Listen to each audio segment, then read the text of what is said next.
Rebecca, you're doing both?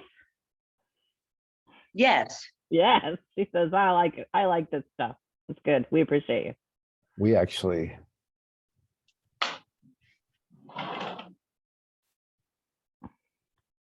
Did you get my confidentiality forms and things that I sent? Let me look. I took pictures and sent them to you. You took pictures and sent them to me. Okay.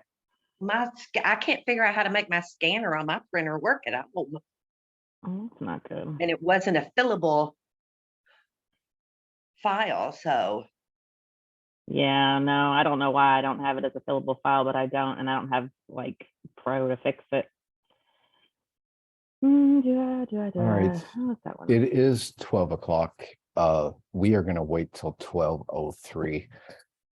For those of you all who remember Felicia Williams, that was her rule to have a 3-minute grace. Absolutely. So we will do that 3-minute grace. And I do have it recording, which is important that I not forget that because we have several people that will be watching the recording.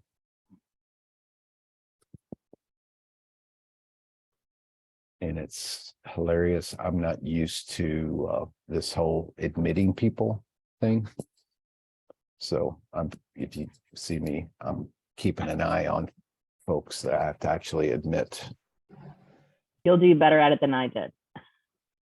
Zoom is better than WebEx for that. Hopefully, and I've got 2 screens, so I think I'm sharing on my other screen, so I will be able to see chat and waiting room.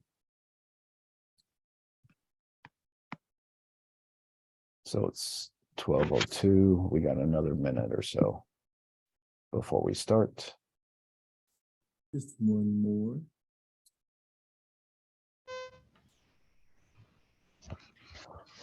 Ben Langley.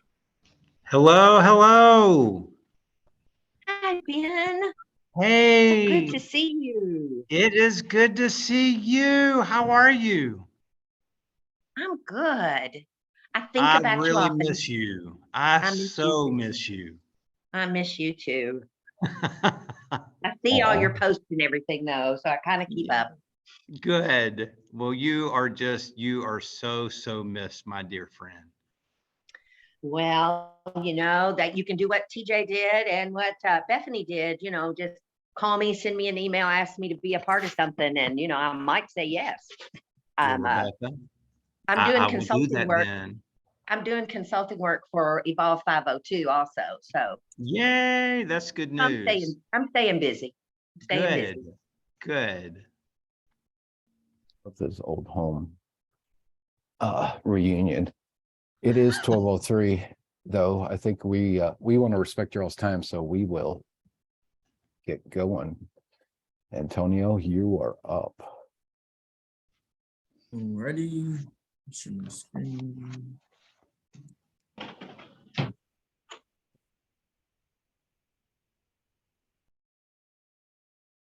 Okay, hopefully you all can see my screen, but just wanted to say good afternoon to everyone.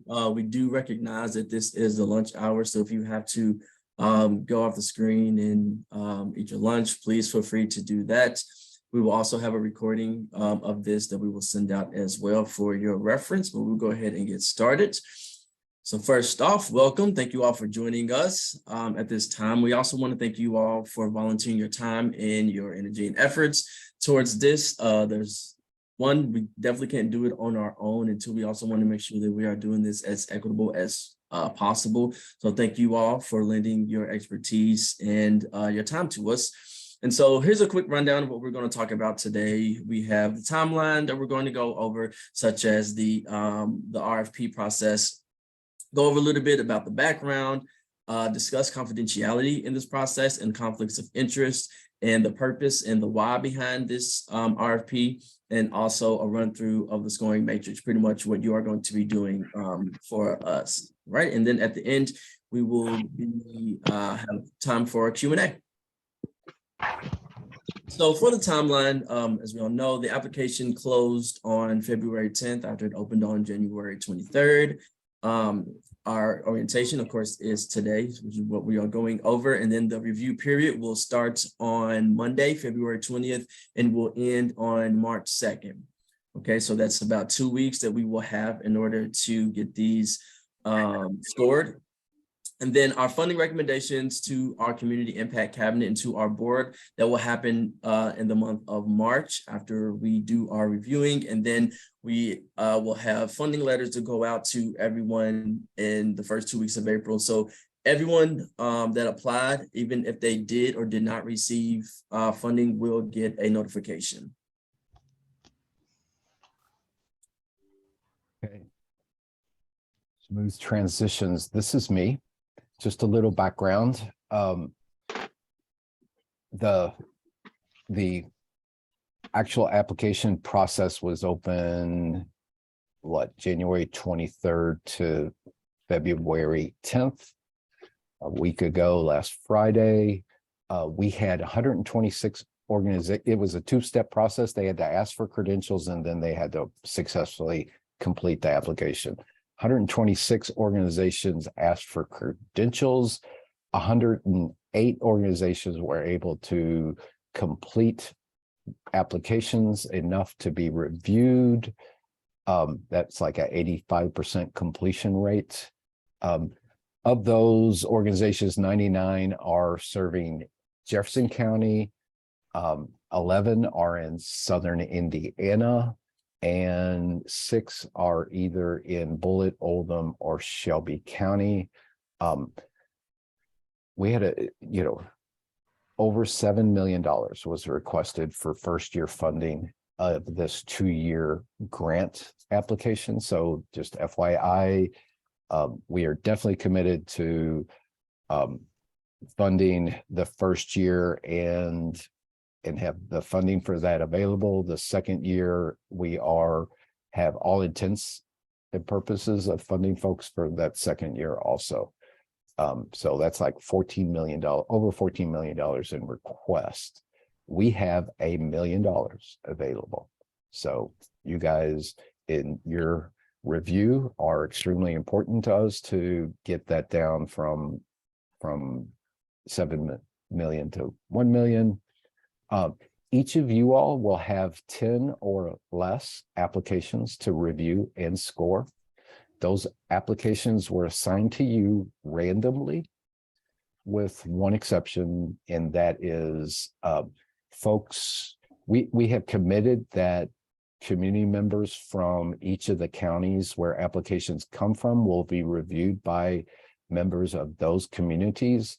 So, we have a whole cadre of reviewers that are from Southern Indiana and Bullitt, Oldham, and Shelby. That they will be on the review team for those. And in all honesty, so those county applications will be reviewed by folks from those counties, but you also may have applications from other counties. Just FYI, they were randomly assigned.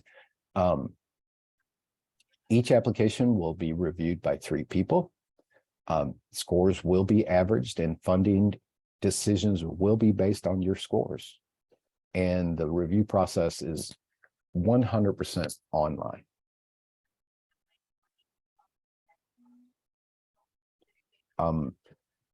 While we do not ask you to sign confidentiality and conflict of interest forms, we will trust that you will, when you get your applications to review, that you will look at those and let us know if you have any conflicts of interest with those organizations that you're asked to review. Let us know, and most likely we will cover those we will cover those organizations for you. They'll be reassigned. Most likely that will just up the number of applications that Antonio and I review. Its potential, if there's more than one people with conflicts, we'll just switch applications around. You will also see proprietary information from these organizations, and we trust that, you know, the review process and what you see in those applications, you will keep confidential. And when we talk about, you know, conflicts of interest, you know, examples are any organization that you or a close family member are on the board or governing body or advisory council, that you volunteer for that organization, or that you were a current or former employee of that organization, or you contribute to them financially. Those are examples of things that could be conflict or perception of conflict. The procedure is at Monday at 8 a.m., you'll get an email from Courtney Kalin, and I'll go over this in a little bit, and you will get your list of organizations. First thing to do is to look at those organizations and see if there's any potential conflicts. So access is, I'll repeat myself, at 8 a.m. on Monday, an email will come to you from Courtney Kalin. That's her email address. The subject line will be MUW Youth Success RFP Evaluator site login link. Now, the ask for me is that if you do not see that email Monday morning, that you contact me and we will figure out what happened and how to get it to you. And also be sure to check your spam and junk folders as well. That happens a lot. Yeah, it is an automated email. I just found out a couple minutes ago, so it could go to spam. All righty, so I'm going to give Go ahead, Antonio. Sorry. You're good. A quick background to how we got to this process of having a youth success RFP. So back in 2020, we started our 3-year process of our investment redesign. And so that's where we went from a historical model of funding to where we were pretty much investing in nonprofits based on our historical relationships with them. And so now we have shifted to a transformational approach, and more so investing in issues and the solutions to the challenges and the systemic barriers that we have in our community. And so along with that, we wanted to make sure on the youth success team that we were also aligned with the organization, but also aligned with the community. And so we had preached our strategy. We had a listening sessions and focus groups with over 200 stakeholders within our community, just to make sure that we are abreast and current of what the needs and the issues and the concerns of the community are in regards to our young people and their futures. And so we also did a lot of learning as well, such as, equitable evaluation series that TJ went through. I went through the trust-based philanthropy series, and then we looked at the future state of JTPS and the path forward that is within the community, just to make sure that we are aligned with the approaches and the other initiatives that are going on within the community. And so with that, after we have the data and all of the information and the feedback from our partners, we had, a framing question to kind of guide us. And that question is, how do we get youth from navigating failed systems to improving and creating healthy systems? And so with that, we're like, what does a healthy system look like? Are we strengthening or reducing the status quo? Are we connecting young people and families to resources? Like, what exactly are we doing, and how can we help to create these healthy systems alongside with the community? And so we want to help young people not just to navigate failed systems, but to help them to beat the odds. And so we want to change the odds instead of beating the odds. All righty, so we came up after all of the learning and the data that we had into a strategy that was approved by our higher ups. And our strategy is to improve and co-create healthy systems that produce equitable outcomes for all young people. All right. Now, in order to do this, we have a set of tools that we use. And so our foundational and fundamental tool that we have is equity. So with all of the problems and challenges that we face, we want to make sure that we are applying an equity lens to those things. We also have a systems approach. So we utilize a social ecological model. for our systems approach. And we also apply ecosystems reasoning. So we don't think things are linear, such as if A, then B, but we take more of a holistic approach to our solutions. And then we also have our sticky network, which is our network of now a little over 100 organizations, youth serving organizations. And also for anyone who applied to this opportunity, if they are not a part of our network, they are able, if they would like to join the network. And we also have internally our MUW ecosystem. So we have a lot of content experts within our organization here. So they have access to that. And then we also want to make sure that we are visualizing our values. So showing and communicating the stakeholders into the community about the work that we are doing here. And then of course, our youth RFP. So we want to be able to close the education gap, and we want to be able to co-create healthy systems, but we can't expect our partners to do that for free or without the resources to be able to do that. So we are strategically investing in these organizations who are aligned with our 5 approaches and strategies.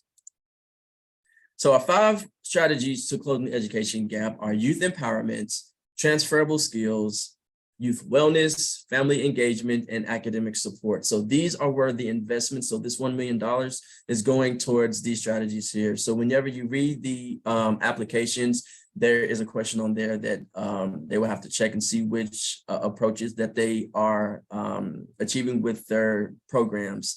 And so this is what we are investing in.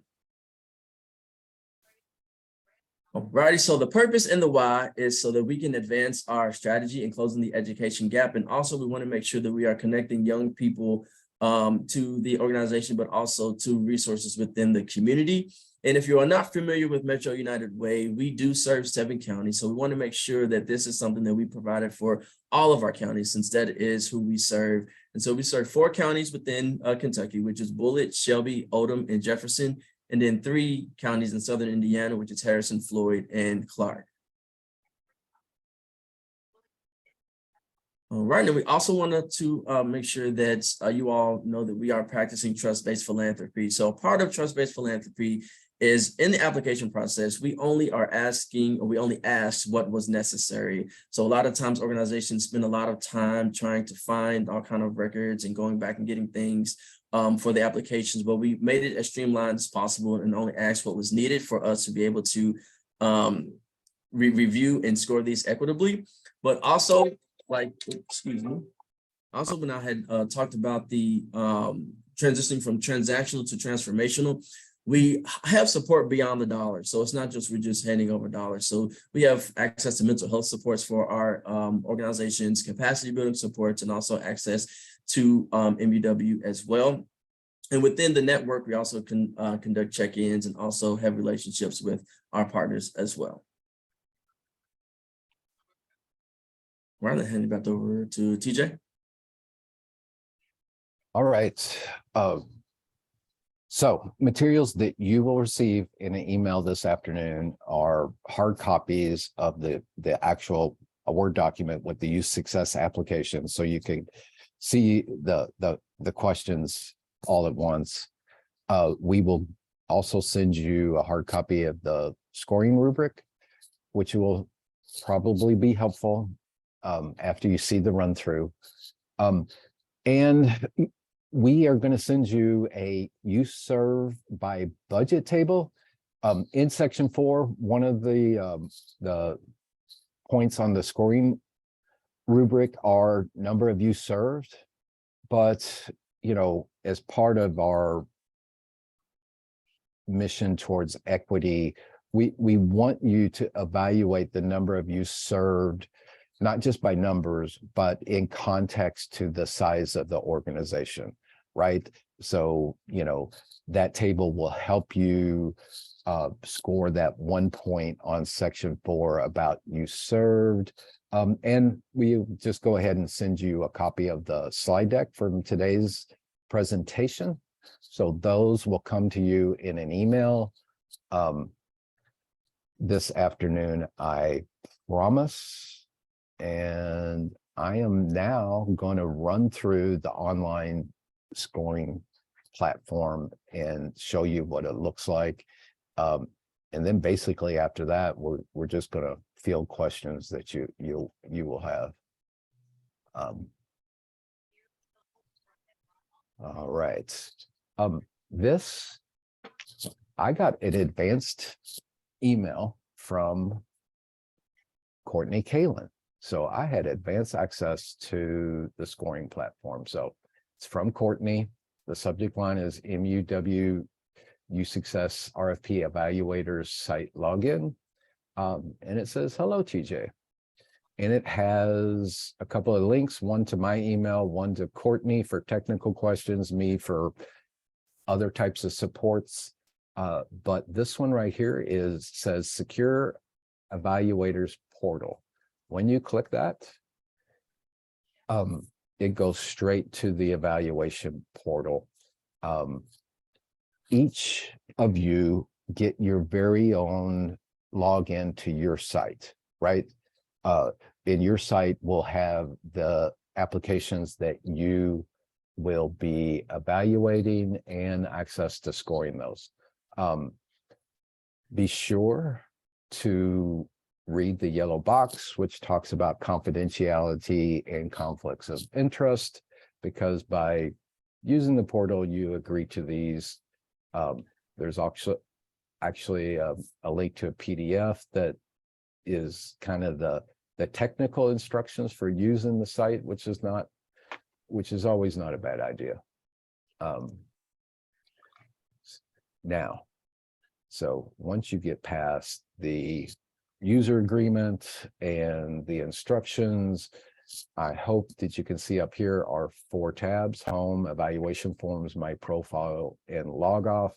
Your profile is the information we have on you. You can edit that. The other thing you can do, which absolutely is not necessary, you can change your user ID and password for your site, right? In case you want to do that and bookmark that. But the work that you will be doing will be under this tab, which is evaluation forms. Once again, there's a set of instructions. And the first thing you will see, and that everybody is seeing, these are mine. And you'll notice I have 13. So I've got a little extra duty to be doing, but none of you all will have more than 10. And several of you all will have less than 10. That was our goal, was nobody gets more than 12. You have not quite 2 weeks to do this, from Monday to March 2nd. Please let me know if you're struggling with that. So what to know. These are the organizations. First step is to look at those organizations and let us know if you see any potential conflicts or perceptions of conflicts with those organizations, and let us know, and we will cover those for you. The other thing I want you to notice is, look at all mine. At the end, it says incomplete. When I finish scoring one, and when you finish scoring, that incomplete will go to complete. So you'll know which ones you have done and which ones you still need to do. Now, if you roll through these, right, you'll see it starts off with the first one, but once I go through section 1, you see these arrows, you can go back and forth from the sections. But once you go through section 4, it goes back to section 1, but the organization changes. So that's one way to go from one organization to another. If you're real OCD, you'll just roll through them like that. If not, you can actually select which ones you want to do. So you want to do Wednesday's Child first, you just select that, and you'll notice there's Wednesday's Child.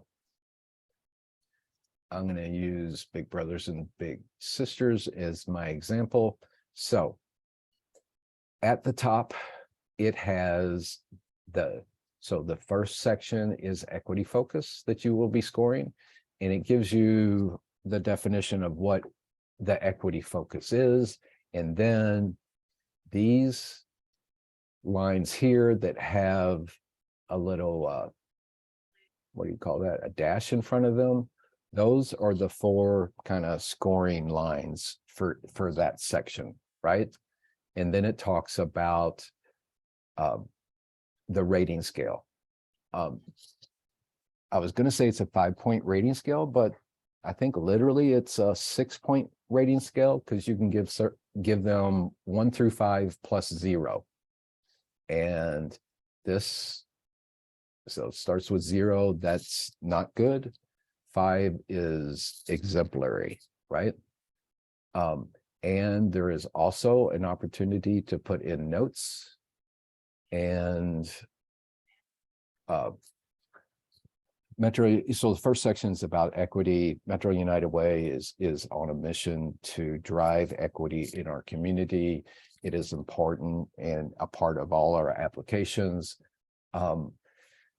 It is defined for youth success as being the organization is a low capacity organization, and we define that as an organization with a budget of $250,000 a year or less, that it is led by a person who identifies as a person of color. They serve populations that were populations of color, basically, that have been impacted by systematic racism, and they serve priority zip codes for Metro United Way, and they are listed there. An organization that meets all 4 of these will be a 5. All of those, if they in their application address 4 or 5, you can give them a 3 or 4. 1 to 3, you can give them 1 to 2, and none, they get 0. And you're saying, well, how can I do that, TJ? Well, once you scroll through the header, which will look the same kind of layout for each of the 4 sections, there will be a box, and within that box is the parts of the application that specifically refer to the section to be reviewed.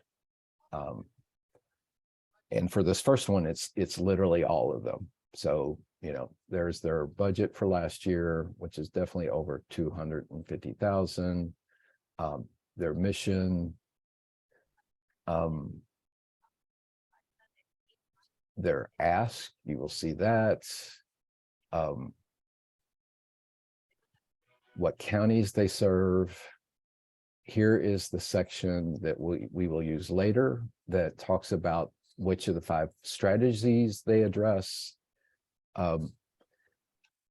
This one is the average daily attendance that they of the young people that they serve, and this is how many young people they serve. There's a brief program description. When did they start? How do you measure outcomes, which will be part of section 4. Do they have a fee or cost, which is actually part of section 4, along with dosage. Do they provide transportation? There's an opportunity for them to, there's a couple of boxes in here where they just get to give us more narrative. Now, somewhere in here, and I skipped over it. Did you all see? Probably at the beginning. I want to just look for a relevant. Does your organization's president or CEO identify as a person of color? Right. So that's one of the equity questions.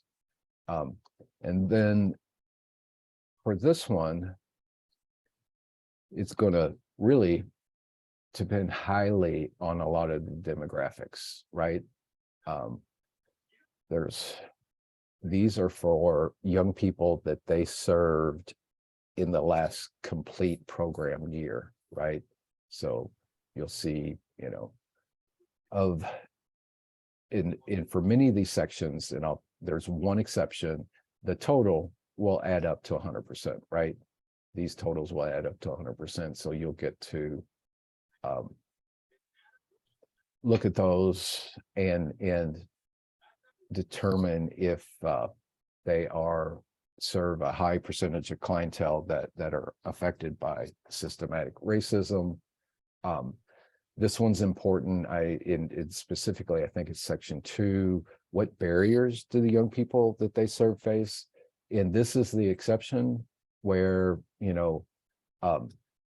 this number will not add up to the number of young people they serve, because we all know that young people often face more than one barrier, right? Then the rest of the sections will be number of young people served by zip code. So it may not be a bad idea for you to have a table. Where am I at? To have these zip codes available to check when you're running through the zip code data that is provided. I will tell you this. There are several applications, not a bunch, but a handful that have no demographic data. It is quite possible that they don't have demographic data because it's a new program. When folks ask me that question, my input with them is, that's fine, but in your narrative, you really need to address your target demographic, right? So if they don't have data, you're going to have to really scrutinize their text boxes to determine if they use the text box to really describe their target population. Okay. My recommendation is, after every time you score a program, score a section and keep notes. The other thing, there is an opportunity for you to write notes on each of the sections. It is optional. What you need to know is that it is our organizational policy not to share scores and notes with the organizations that do apply. But we, after all the scores are totaled, after you all finish, we will look at those notes that you provide in context of the who gets funded. So I would certainly appreciate your if you do decide to give notes, my promise is they will be read. So once you finish a section, my recommendation is to save. It will come back to that section. Also, when you click the next arrow, I'm almost positive that it saves, right? We could test it just for a second. What if I put, this is a test. I'm going to score them 0 that I can change, so don't get too excited about that. I want to save it. Oh, actually, I didn't want to save it. What I wanted to do, so I can change it after I save. But what I want to do, I'm going to go to section 2 real quick. I'm going to score to 0 and type test again. And then I'm going to go here and see what happens. Well, that's interesting. When I go back, it's still there, right? So it does save when you click the arrows. All right, so section 2 is priority populations. These are the program service strategy serves young people ages 6 to 24, serves young people with those barriers that we looked at earlier. And the rating scale is proposed strategy 5 is they strategy aims to serve individuals who experience one or more of the barriers, and likelihood of attracting and engaging these populations is strong. 3 to 4 proposed strategy aims to serve individuals who experience one or more of these barriers, and likelihood of attracting and engaging these populations is somewhat strong. 1 to 2 points, they do serve young people, but the likelihood of them attracting and engaging them is uncertain. And 0 is they propose strategy to serve individuals who experience none of the barriers with no likelihood of attracting and engaging them. Let me just say this one is going to rely heavily on demographics, as you can see.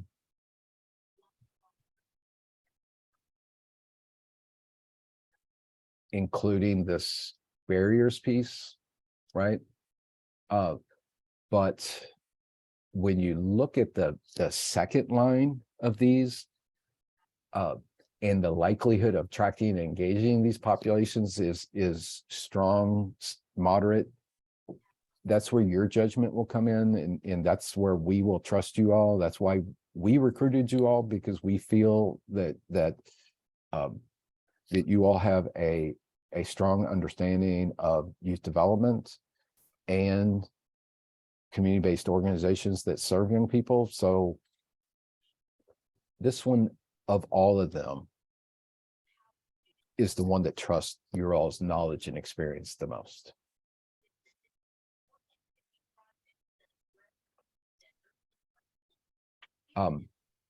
Section 3 is literally the easiest, because it doesn't depend entirely, but it depends mostly on the answer to this question, where we say, so please select which of the 5 strategies this program addresses, right? And they got to select any or all of these which they feel the program addresses.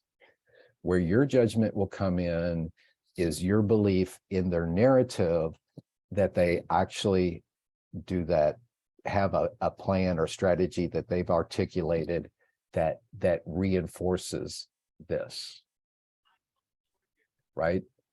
And I would, so if somebody clicked all 4 boxes, I'd probably start with a 4. And then if they do a good job of describing their strategy on each of those, they get a 5. Is how I would start for that one.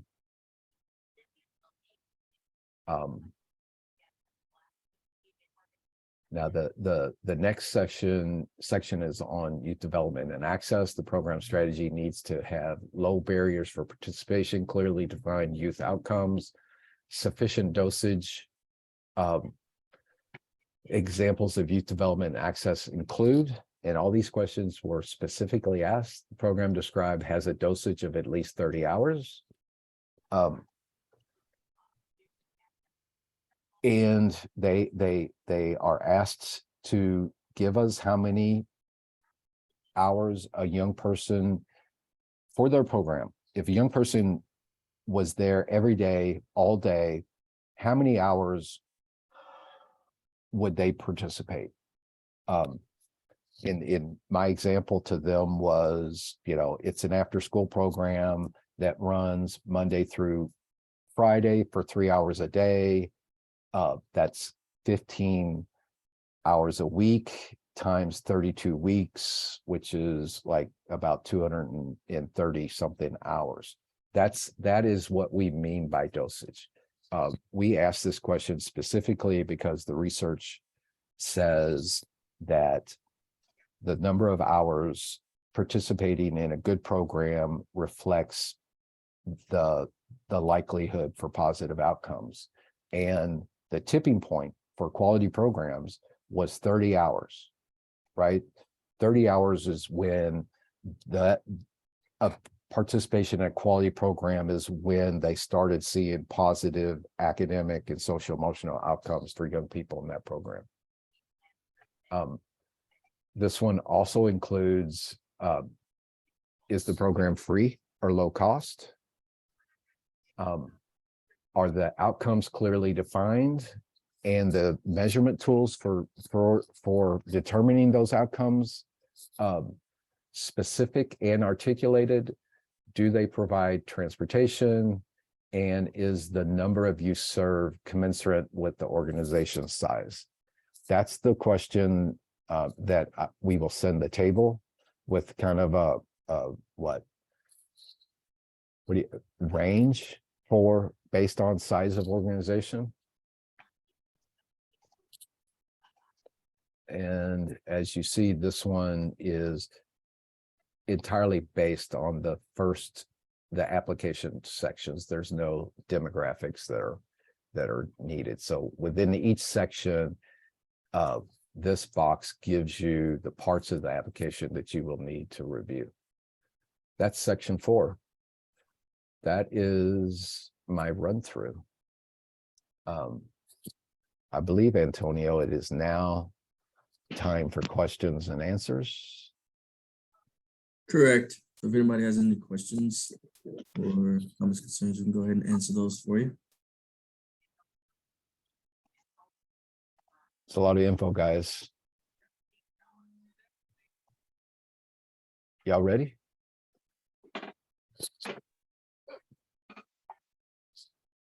I'm ready. I'm excited.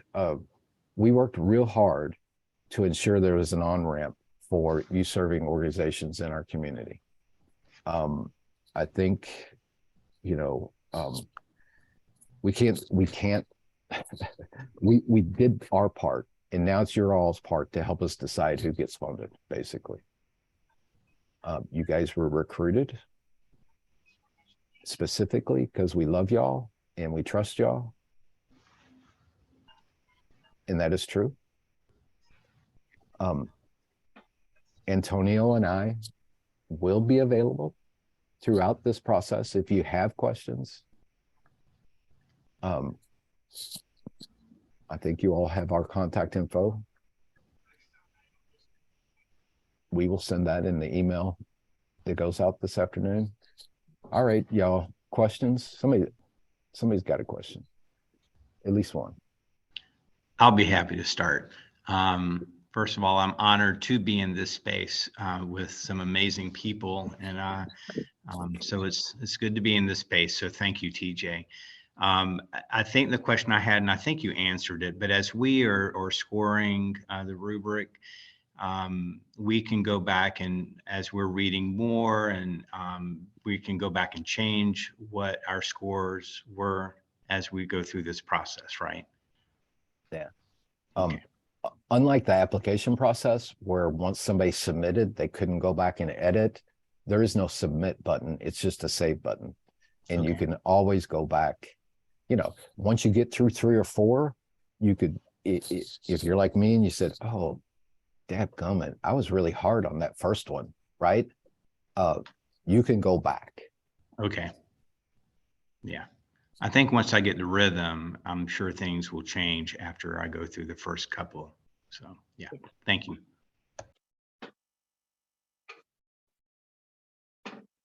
Also, just make sure you do yourselves a favor, you know, practicing self-care and not wait till the last day to do all of them. Yeah, I'm sure that we can see the progress that you're making. And if you haven't scored any by March 1st, actually before then, we'll probably try to be more proactive. We're gonna like send you a sweet text saying, hey.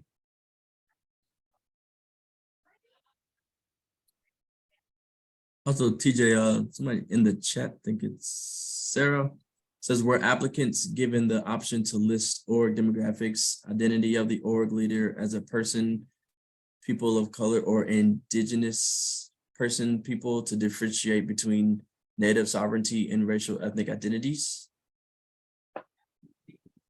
Good.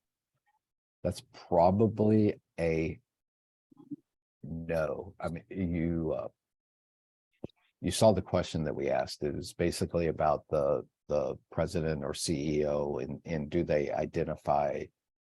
Let me actually look at that. The wording of that question.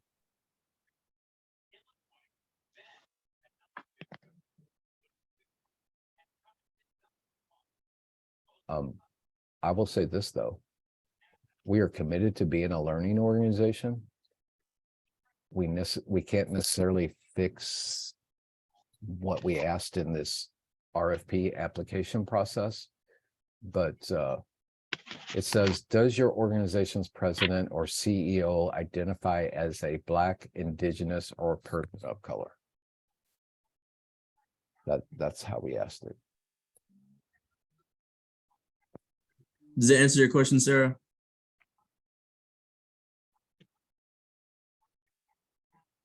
Was there a follow-up? Okay, awesome.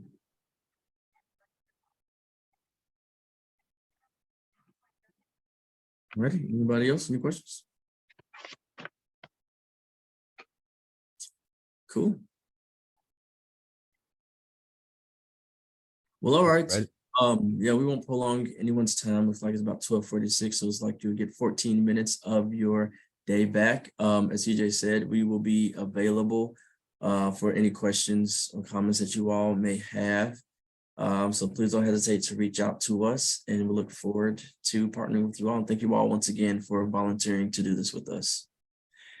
And that's it. You will get the materials that TJ said probably Monday. So be on the lookout for that. And we thank you all so much and have a great rest of your day. Thank you.